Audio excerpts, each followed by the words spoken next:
Hey, this is Heidi Dawson. If you love all things health and wellness and style of any kind, hang out here with me each week. I'm obsessed with never-ending improvement, and it's all in an effort to help each one of us live a wildly successful lifestyle.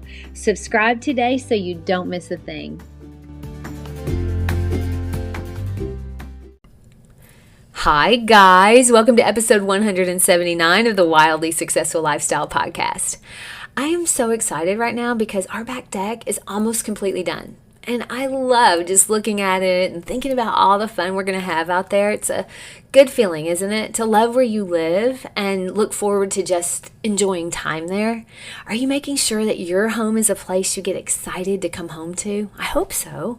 I mean, we've been working for the last year on making our home exactly the way we want it. And I think a lot of people have been doing that, especially since COVID, because we've been staying home more than usual. I know Eric and I have. We normally travel way more than we have over the last 2 years. It's been all right, though, because it's helped us focus on doing the things around our house that we really wanted to do, but never stayed put long enough to do it. I mean, there were things that were bothering me, but I was never conscious enough about them to change it. Now, what made me think about this topic is last week I woke up and I pulled my brush out of the drawer to brush my hair, and it all of a sudden hit my conscious brain that the handle on my brush has been broken for about 2 to 3 months. And by broken, I mean the handle is gone. Like I remember when it just broke off. So it's just the brush part left, and I've been using that. Now let me start by saying, I can afford to buy a new brush. It just hadn't hit my conscious mind that it's been bothering me. Whenever things like this happen, it always makes me wonder, okay, what else am I allowing to subconsciously bother me without my conscious mind being aware? So I did a little inventory. And here's what I found. And this was just a quick look around, not even a deep dive. But these were subconsciously bothering me. So I had a few things that were kind of worn out that I still kept simply because it never hit my conscious mind to change it. I revamped my underwear and my bra drawers this week, throwing away everything and buying new. And I think sometimes we let those things go because we get comfortable and we just don't think about updating that stuff. But that stuff affects us, and it affects how we show up and present ourselves, even though nobody sees it usually but you and your partner probably. Now, there was also, I had this jumper that I hung on my robe hook maybe 2 weeks ago. It's been hanging there for 2 weeks. And I saw it, but it never hit my conscious brain to move it to the closet, even though it did kind of bother me. Now, I probably saw it 20 times without doing anything about it, and it took 5 seconds for me to fix that, literally. I had a stack of books next to my bed. Some of them I've read and some of them I hadn't. I mean, I saw them, but I never consciously put them on my shelf. Same with a few things I had on my bedside table. Like, why were they even there? How long had they been there? What do I expect that I'm going to do with them? Oh, and then I realized that I had washed my favorite robe maybe a week and a half ago or 2 weeks, and it was hanging downstairs in the laundry room. It'd been there, almost 2 weeks. And several times in my mind, I thought about it when I was upstairs in my bathroom that I wish I had my robe to put on, but it never occurred to me to just go downstairs and get it. Why not? Because in some areas, I'm still living in my subconscious mind on autopilot. So when I look around the house, there wasn't a lot though, because I do try to do this regularly because I talk about it a lot. But that's all it takes is a quick walk through the house with an awareness that you're looking for things your subconscious sees, but your conscious mind does not. But autopilot is not limited to just our things. Living on autopilot affects your relationships as well. One sign is you let other people's expectations define your life and your choices without really giving thought to what you want and what you need.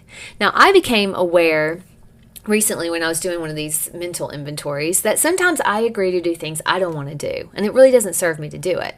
But I don't want to disappoint the other person, so I do it anyway. Now that bothers me, but I never really was aware of it until I did this inventory lately. And that takes up a lot of space in our heads, and it can grow resentment as well. Our relationships with other people are better when you set and you hold boundaries. It's just better that way. And we can also be walking around frustrated, not even realizing it, which makes us irritable and kind of grumpy. I noticed I was feeling frustrated the last maybe couple weeks because some of the projects were taking a little longer around the house than I felt they should. So after going over the reasons for the delays, I realized everyone's doing the best they can. And it's completely out of our control. So the frustration I was feeling was only adding to my anxiety and not helping the situation or changing it at all. The only thing it was doing was causing me discomfort. So I released that frustration and trust that it's going to work out as it should, which it always does.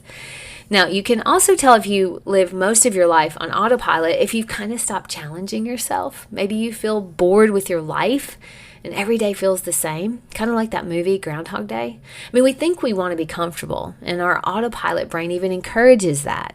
But joy and inspiration and aliveness, that comes with a certain degree of discomfort. How often are you putting yourself in situations that challenge you? I mean, growing up, it seems like that was every day. But as we get older, we stop doing it automatically. It becomes something we kind of have to intentionally do, take a step outside of our comfort zone. And it really doesn't take much to get headed in the right direction. I mean, you can start by doing what I did this week. Just walk through your house and see with open eyes.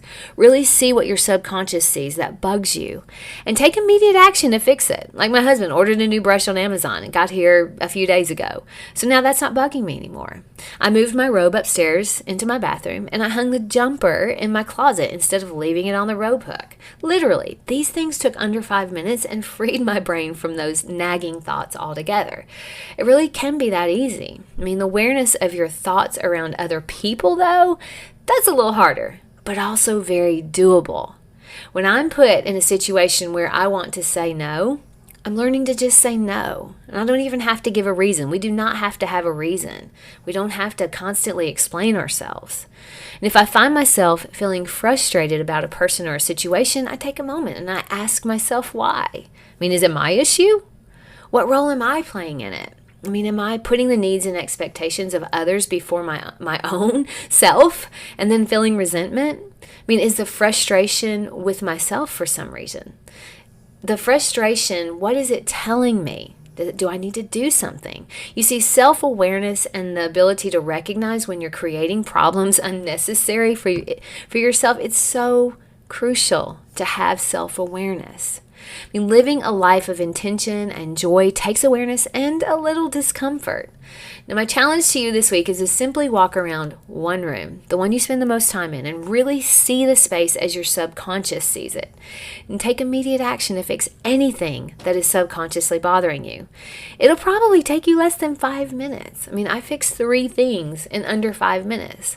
Also, as a bonus, figure out what you can add to your daily or weekly schedule that will take you out of your comfort zone. Like, do it intentionally. That's a sure way to force yourself off autopilot. And autopilot's okay for your regular routines because it makes you more efficient. But life is so much more fulfilling and fun when we aren't living there. I love you guys, and I'll talk to you in a few days. Don't forget to subscribe and share with your friends because we're just going to keep going bigger and better places together, and I love that about us. Talk to you in a few days.